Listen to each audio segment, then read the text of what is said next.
trouvé ensemble que ce roman avait quelque part en lui, ouais, des choses, absurdes et drôles. Splendeur et misère est un spectacle qui adapte, un roman qui est long, qui est plutôt difficile et c'est vrai qu'on a choisi d'en faire une adaptation de 2h30 qui a été un petit peu un pari avec un parti pris, je dirais, en mettant en avant le côté, politique, de Balzac, tout le rapport à la presse, à l'argent et tout en choisissant aussi d'en tirer, tout l'humour possible. Là, le travail qu'on a fait, c'est, de travailler sur des extraits du roman et de se l'approprier par le biais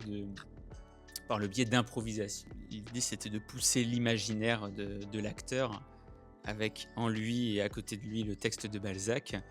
et en plus d'entendre le politique et la langue de cet auteur incroyable, bah, il y avait en quelque sorte, l'humour du comédien ou de la comédienne qui n'était pas loin et on n'essayait pas de lui en fabriquer un humour, mais on a trouvé ensemble que ce roman avait quelque part en lui, ouais, des choses, absurdes et drôles et c'est pas du tout étonnant quand on s'intéresse à la vie de l'auteur. On a fait des choix de scénographie qui mettaient en avant un univers un petit peu décalé qui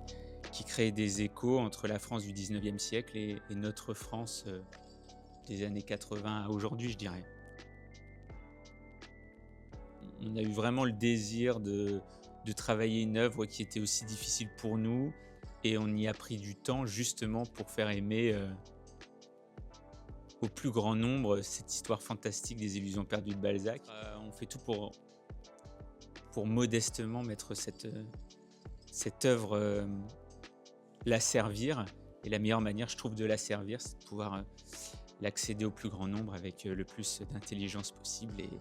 pas plus belle intelligence que le collectif.